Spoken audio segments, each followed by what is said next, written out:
Shalom, family. And here we are, back again. World news. Now, before I even get into it today, I'm going to start with this today. I've heard a couple of times now, and people have actually messaged me more than once and said, you shouldn't be busy with the news at all because it's all controlled media, it's lies and deception. You can be busy with way more important things than the news. Don't even look at the news, do something else. Here's my response. Number one, the Lord has laid it on my heart to keep an eye on what's happening in the world, to filter through the madness and the chaos, double and triple check items, and give you balanced reporting that pertains to end times and the events, to encourage you and get an excitement in you about how close we are to the revealing that is about to take place, to the collection of the bride that is about to take place. That is why I watch. And I'm doing this to spare you from going through all of that rubbish and having to sort out and figure it out as we go, because it is an overload for most people. And in most situations, it's unreliable and chaos. So that's my number one thing. Number two, the Word of God tells us to watch. Micah 7 verse 7, therefore I will look to the Lord, I will wait for the God of my salvation. My God will hear me. I am looking to him. He is telling me to watch. I am waiting for the God of my salvation because I believe in his promises and he will come and collect me. And I know my God will hear me. And as I see these things happening around the world, especially when it pertains to people who are suffering and struggling and Christians being martyred and attacked, I can pray into those situations and my God will hear me. 1 Thessalonians 5 verse 6, therefore, let us not sleep as others do, but let us watch and be sober. The best way to watch and be sober is to look at what's going around you and assess it with the Word of God to balance and see what's going on, and that will help you. And you will not be sleeping. It will not come upon you as a surprise when that moment comes. Colossians 4 verse 2, continue earnestly in prayer. That's why I always encourage people to pray and pray with intent and purpose. That's why we have a prayer warriors group on Telegram. That's why we pray for one another and take prayer requests, because prayer is powerful. The verse continues, being vigilant in it, prayer, with thanksgiving. We don't just give moans and groans and depression the whole time. We're thanking God that we could wake up this morning. We're thanking him that he's still with us in these trials, tribulations, stormy waters. We know that he is with us even unto the end of the age. 1 Peter 4 verse 7, but the end of all things is at hand. Therefore, be serious and watchful in your prayers. You can be serious and watchful in your prayers as you watch and understand the world around you, again, using the Word of God as the balance to connect the dots for you, and then also being able to pray with intent, shine the light, and make a difference in the very small amount of time that we have left. That's why I do the news. I only do it once a week so that it's not too much and that it doesn't become a news channel. This is not a news channel. This is a ministry. And this is part of the things we do for the bride of Christ. That being said, let's dive in and look at some of the headlines and things going on in the world over the last few days. So as usual, let's start with what's happening in the Middle East. Russia has launched a massive missile and drone attack on Kyiv after Ukraine sinks Russian container ship and hits their oil refineries. Zelensky demanding US Patriot missiles, saying he's completely out of stock and he needs more stock soon to save lives. So that whole chaos in Ukraine with Russia is still ongoing, still ramping up all the time, and still threatening all the time to boil over into surrounding NATO countries with the repercussions that would come from that scenario as well. US embassies have urged their citizens to consider departing the region. The embassies in the Middle East capitals Amman, Jerusalem, Muscat, Baghdad, and Beirut on Saturday issued security warnings to citizens amidst heightened tension with Iran. Americans in the region should consider departing or be prepared to depart. This was issued on social media, and it is something that seems to consistently happen all the time. Now is not the best time for Americans specifically or Israelis to be traveling in most of these parts of the world, because they will very easily take hostages or kill people. So it's a very legit warning that your country is giving you to think twice about traveling to those areas. That being said, I would love to, if I was able to, travel there right now and be on the ground and actually praying for people and seeing what's going down right now in those moments. And we shouldn't fear. God is with us. So if the Lord has led you to go there, go. It's just the opposite of what they're saying. But if it's not the Lord leading you there, don't go, and think through it carefully. It is dangerous times that we're living in right now. In some parts of the world, more than others. Tanker carrying natural gas through the Strait of Hormuz attacked Americans urged to leave Middle East again. The Bermuda-flagged liquefied natural gas tanker transiting the Strait of Hormuz came under missile attack Saturday, sustaining serious damage that left it disabled off the coast of Oman, according to a report from the New York Post.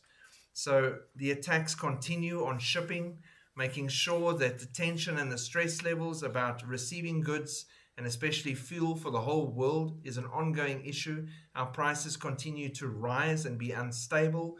Price of goods continues to go up. And for some reason, here in South Africa at least, the price of power over the last month has become exorbitant to the point of corruption and theft. It is crazy how they've pushed the prices up. The price of water and things like that, and never mind the price of food and so on, because of transport via trucks and things like that that use fuel, and the fuel being knocked on immediately with the entire situation in the Middle East. Top General has warned that the Pentagon should know that he lacks forces to protect Israel. Don't worry, General. God's got this. The top American military commander in Europe privately alerted the Pentagon. It's always funny for me when they say stuff like that, but the privately is now being reported on by Sholto from South Africa. So how private was it really? Come on, people, come on. He no longer has enough naval power to keep defending Israel against Iranian ballistic missiles, according to his report. The warning underscores the heavy strain that the 5-month conflict with Iran has placed on American forces and weaponry stockpiles.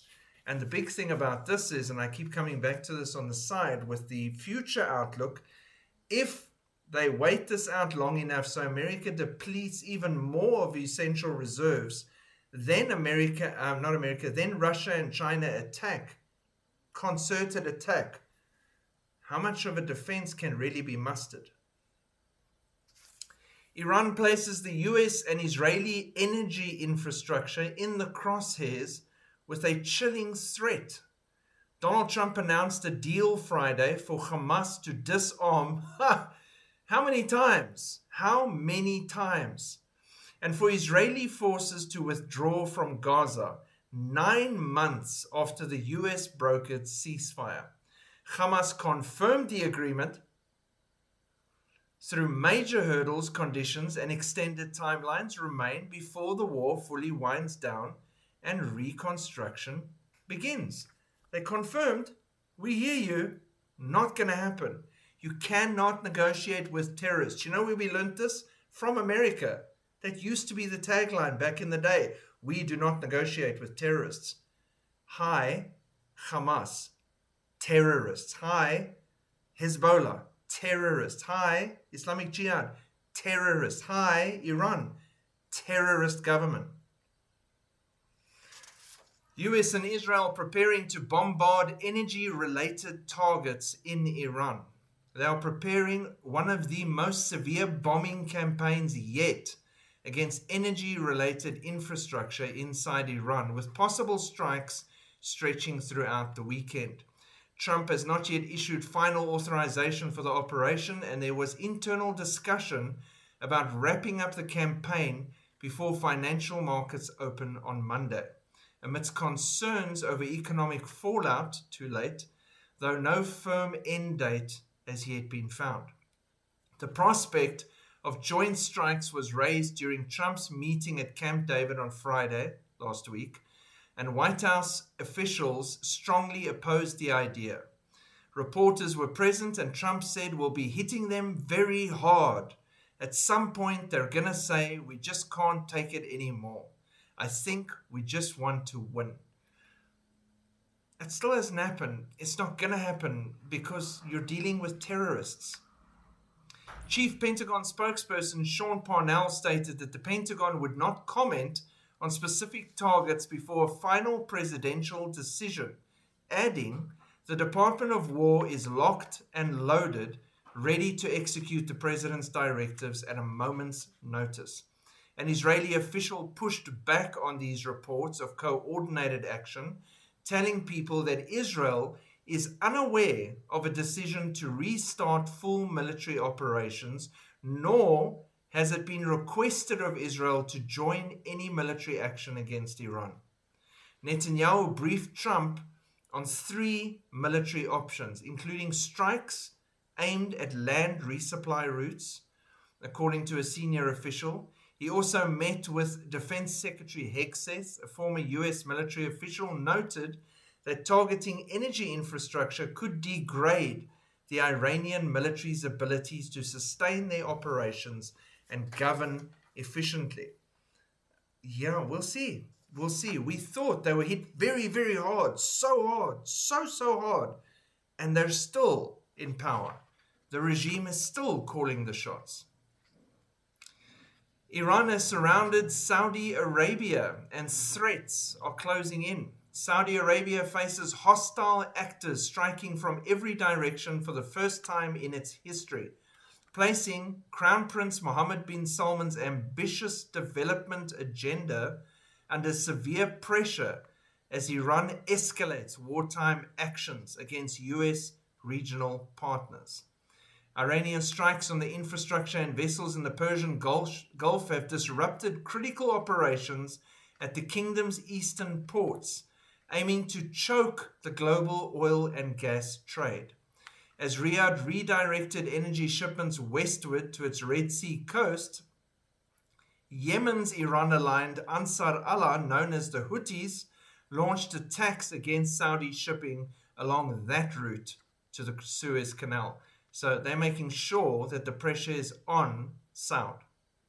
The group, which controls territory along Saudi Arabia's southern border, has fired cross-border missiles, accusing Riyadh of hitting Sana'a International Airport earlier this month and maintaining a blockade since the Saudi-led intervention in 2015. From the north, the Islamic resistance in Iraq, an Iran-backed coalition of militias, see all the tentacles, has joined with its own barrage campaign, prompting a rare joint US-Saudi airstrike on Wednesday last week. The following day, Saudi Arabia announced a 14-nation maritime security coalition to protect freedom of navigation through key waterways. The coalition's reported members include Bahrain, Bangladesh, the Comoros, Djibouti, Egypt, Jordan, Kuwait, Pakistan, Qatar, Turkey, Somalia, Sudan, and the Yemeni government. The UAE has not yet announced support for the initiative. The developments pose a severe test for Saudi Arabia's security, peace and stability, and for Vision 2030. The Crown Prince's plan to diversify the economy beyond oil. Nothing's allowed to mess with the 2030 plan. Watch the world news properly. Filter it through dates and you'll see the world constantly speaking about 2030. That's not a coincidence. Then Trump said the Middle East allies have reached outlines of a deal to end the Iran war and says the US will stop new strikes. round 14, round 15. We've been here before. How many times? You cannot negotiate with terrorists.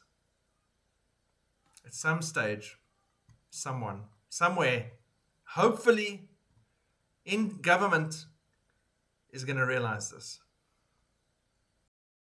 Romans 8, verse 22 to 24 says, "For we know that the whole creation groans and labors with birth pangs together until now.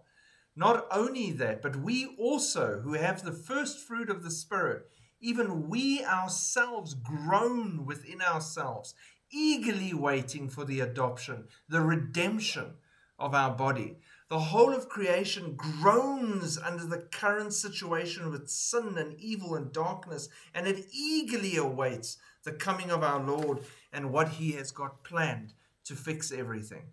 And this I highlight regularly on an almost daily basis on the community wall, where you can see how the earth is groaning constantly. Here's just 3 for now.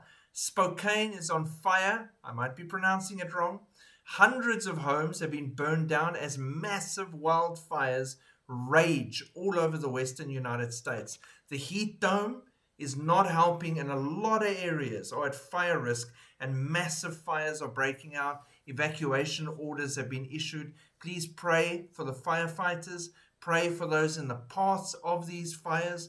It is a big thing, not just in America, in Europe, in other parts of the world, but currently America's taking quite a beating with wildfires. Europe's major rivers are running exceptionally low as drought hits the Danube and the Rhine rivers again. This on top of places like the Euphrates and other major rivers that are suffering major drought, and they are going to see even worse when the tribulation officially kicks off. Magnitude 5.3 earthquake strikes Egypt with shaking felt across Cairo. It struck in northeastern Egypt early Monday morning, generating strong shaking near the epicenter and sending noticeable tremors through Cairo and all surrounding areas. According to the report, the quake hit at 3 a.m. this morning local time and was centered 41 kilometers north of Suez and 113 kilometers southeast of Port Said. The United States Geological Survey recorded the event at a relatively shallow depth of 10 kilometers, a factor that intensifies surface shaking. The shallower it is when it hits, the rougher it is on the surface. Residents near the epicenter described powerful movement, while the effects reached all the way to the capital. "It's been a while since I've experienced an earthquake this strong," one user said. "The whole house was shaking." Earthquakes of this size remain relatively uncommon in Egypt until now, and only gonna get worse in the days ahead. In faith-related news, Oregon Department of Human Services claims that Christian parents cause mental injury by refuting the lie of transgenderism. Make no mistake, your faith is under attack, even in first world countries. Largely. Why? Because the enemy knows how short his time is. Pope Leo meets pro-abortion singer Patti Smith as the Vatican officially hails their shared mission. One of Patti Smith's best-known lyrics is, "Jesus died for someone's sins, but not mine." She has a shared mission with your Pope. Pope Leo met with a pro-abortion, pro-LGBT punk rock star Patti Smith, pro-abortion, on Friday morning. Smith, originally from Chicago, like Leo, is a singer, songwriter, and poet known as the godmother of punk for her influential early role in shaping punk music. Her fame peaked in the 70s with her biggest hit, "Because the Night," a sensual song that declares the night belongs to lust.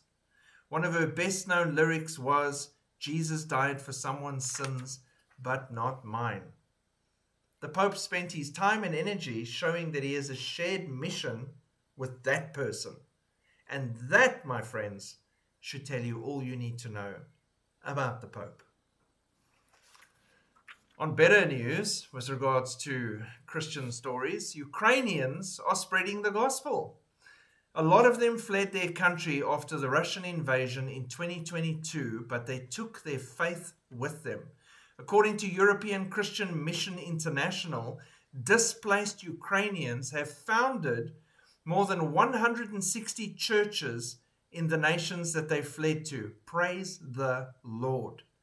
ECMI says Ukrainian believers are refusing to see themselves only as refugees. Instead, many are embracing a different calling, missionaries sent by God into the nations of Europe. Like one last warning, one last cry into the wilderness and the darkness, make straight the way of the Lord, repent, turn from your wicked ways. And God's using the Ukrainian refugees. Nigeria massacre in Naradon village, Kaduna, leaves 30 Christians dead.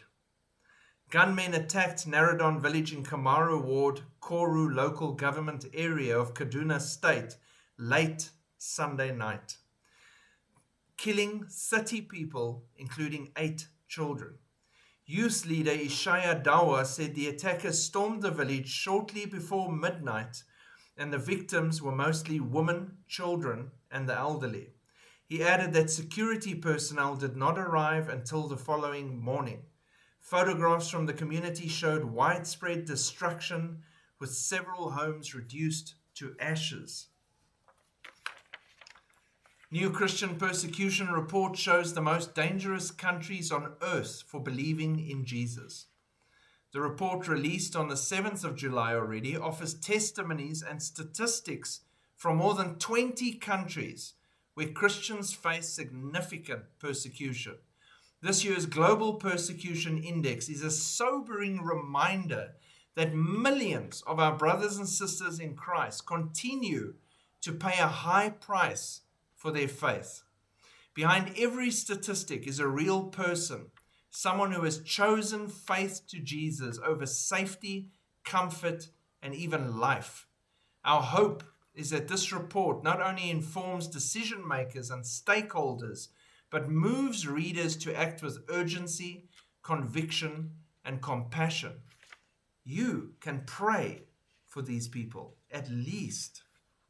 China has targeted those associated with unregistered Christian groups overseas, even seeking to repatriate asylum seekers across the world, and has extended such policies to the Uyghur Muslims and Falun Gong practitioners.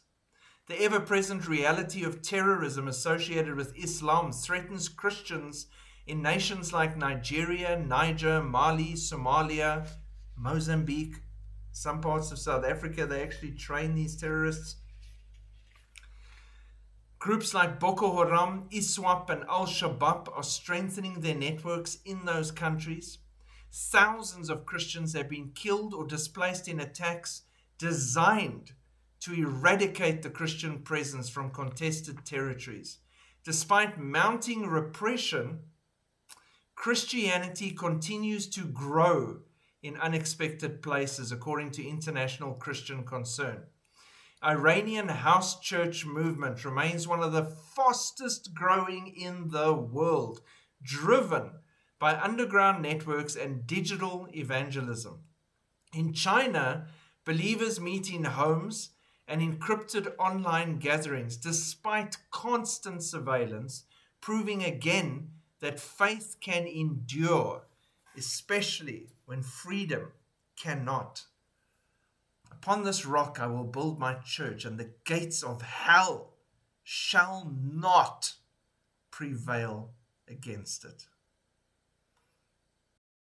So you know how they worked really hard to open all the borders of Europe and everywhere else in the Western world and welcome in the migrants who are unable to live in their own countries because it's so terrible. And it's strange that they always seem to be military-age males and usually without the women and the children, which in itself should have told him something really intelligent like invading army or army of Antichrist being set up in your countries everywhere for the right moment when they get activated. But hey, what do I know? Now, whoopsie, now it's a crisis, and now they want to do something. They need someone to blame, and the problem is out of hand. 22 EU leaders demand immediate action as migrant invasion raises fear of hybrid warfare. Italy suspends the Schengen travel agreement with Spain after the horrifying Ceuta invasion. Spain's border invasion is an optics disaster for the open border Democrats. Crazy footage shows migrants rampaging, breaking into homes, destroying shopping centers after invading Spain. Now, I've actually gone and had a look at these videos. I'm not going to post one here. If you want to go look on YouTube, search for it, you'll find it, or in news articles. It is shocking when you see it. It is an invasion. It's a foreign army, and they're destroying things. People are stuck in their homes, fearing for their lives. Spanish politicians and commentators blame Israel for stirring chaos over the Ceuta migration crisis. Israeli ambassador to the United Nations Danny Danon ignited the latest round of accusations by targeting Spain's response to the migrant surge. Spain, which never misses an opportunity to lecture Israel, has declared a state of emergency in Ceuta following the crisis over its immigration policy, he posted. He went further. Maybe, before it continues lecturing us, it's time it explained to the world why it still maintains colonial enclaves in Africa, a direct reference to Ceuta and Melilla.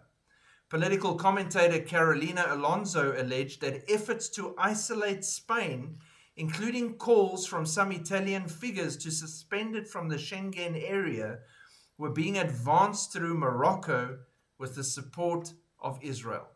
Alongside Spain and Europe's far right, she further claimed the United States was exploiting the crisis to expand its influence over the Strait of Gibraltar.